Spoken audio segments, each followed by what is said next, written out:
Сайн байцгаана уу Саруул ухаанд номонд орлогсод монголчуудаа. Mono English Bookstore-оос хамтран ажилладаг. За манай 7 нэг болгоны номны ревю эхлэхэд бэлэн болсон байна. За тэгээ нөгөө ном гэдэг чинь өөрөө бас одоо нөгөө entertainment-тай харьцуулахад за одоо хандлт мандал талаас нь харьцангуй бага байдаг учраас та бүхэн маань бас мэдлэгийг түгээх, энэ номыг түгээх, ялангуяа энэ англи хэл дээрх энэ номын энэ гоё агуулгуудыг бид нар чадхаараа урангуулan хүргэж байгаа учраас энэ болгоныг түгээх үйл ажил дээр бидэнд туслаад бас идэвхтэй оролцоосоо гэж хүсэж байна. За тэгээд энэ зүгээр Mono English Bookstore-тойгоо хамтарч ажиллаж байгаад санаандгүйгээр таарсан шүү. Улсын хурлын гишүүнтэй орлоо гэд power буюу ирэх мэт гэж ингэж хийж байгаа юм биш. Бид хоёр бол одоо бид хоёр бол зөндөөл эрхчлөө хүний эрх тусгаар тогтнолоо ярьсан. Энэ ном өөрөө болохоор бүр үнэхээр ruthless гэдэг. Үнэхээр эрх мэдэлд хүрэхийн тулд бүр маш олон арга байдаг. Зарим тохиолдолд юу ч хамаагүй хийж магадгүй гэдэг утга санаа байдаг. Энэ зүгээр яг уншихад айгүй сонирхолтой. Эрх мэдэл гэдэг айгүй олон талтай, олон хэлбэр дүрстэй, олон нүүр царайтай.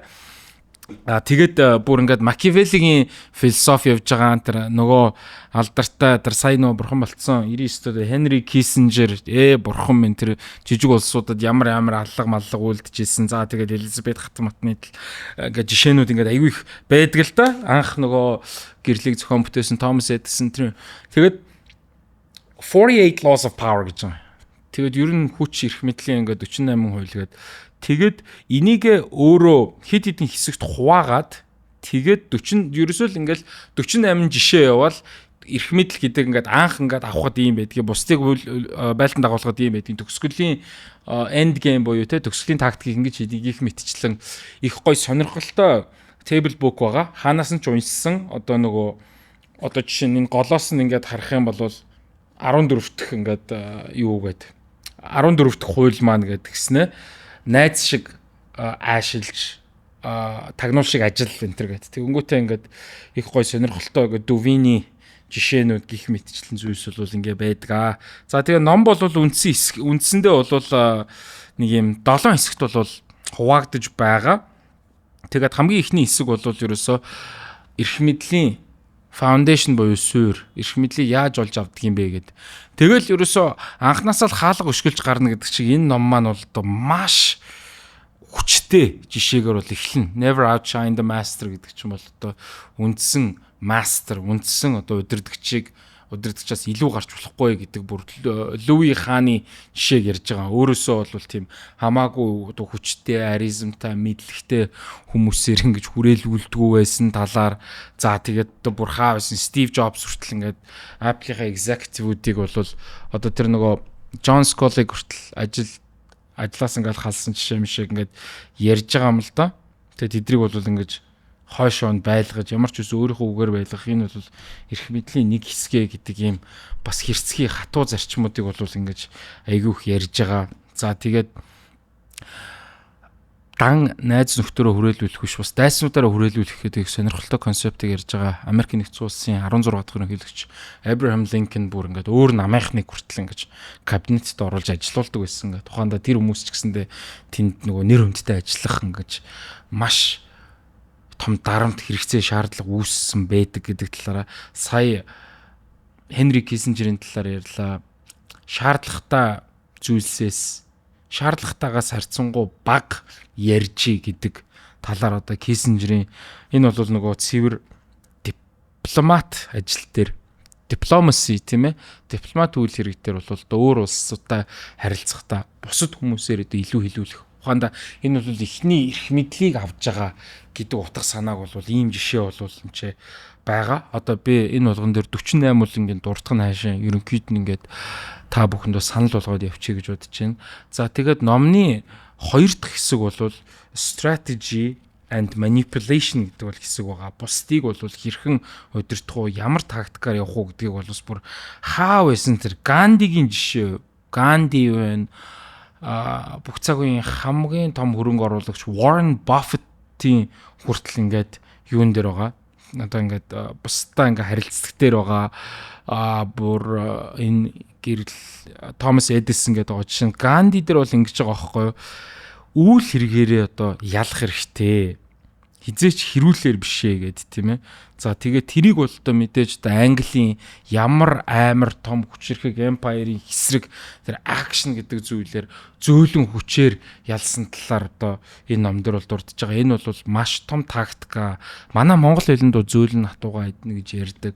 Иймэрхүү тактик бол байгаа. Яг strategy тал дээр бол Warren Buffett-ийн жишээ бол бусдыг өөрсдөн дээрээ өөр дээрээ эхэлж авчир гэдэг.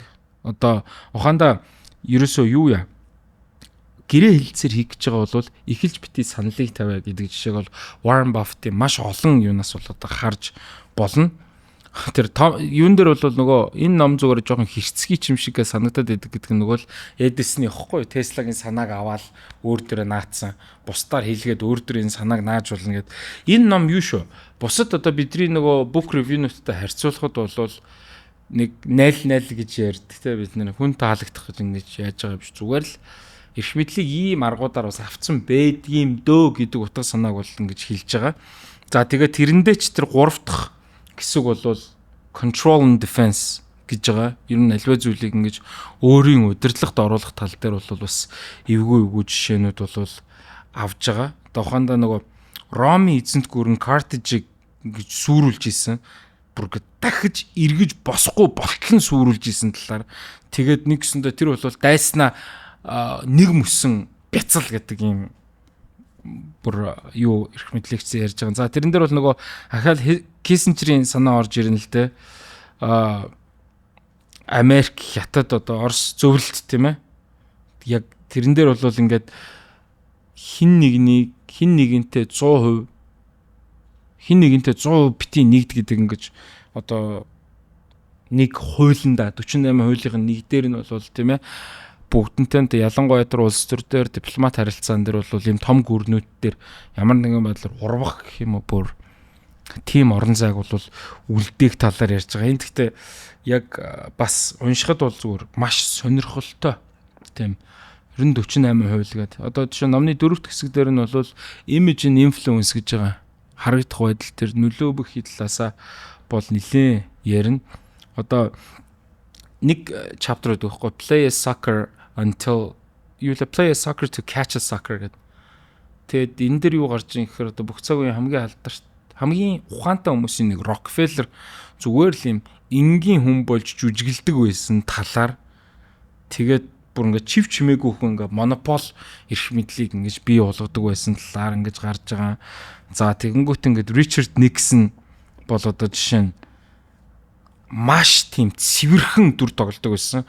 Тэгээ түүхэндээ бол crook буюу одоо худалч гэдэг түүхэнд үлдээл тэгэл далайн ирэг дээр хөл нүцгэн өөрийг нь импич хийгээд огцруулж исэн хүртлээ шүү дээ. Маш цэвэрхэн дүр тоглодог байсан.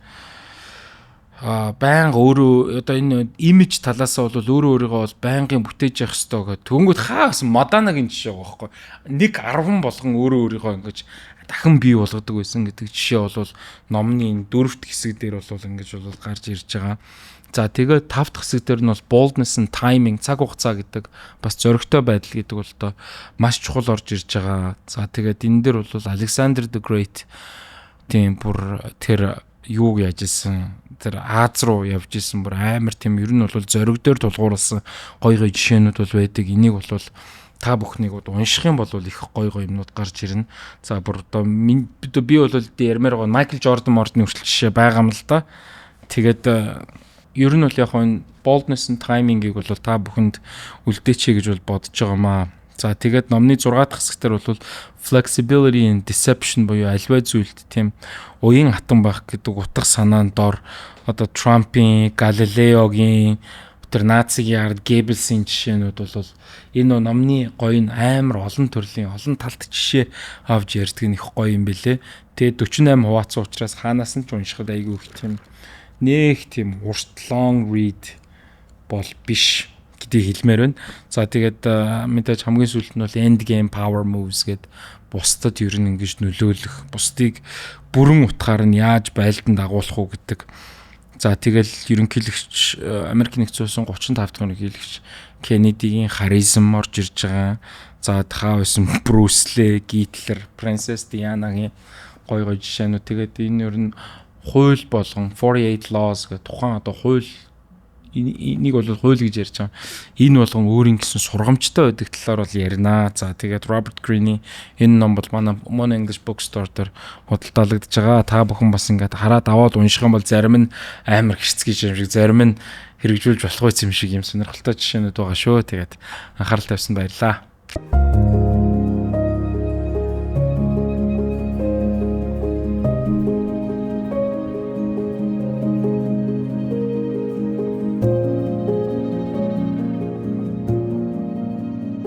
Мэдлэгээр чигүүрлээ. Mona English Bookstore.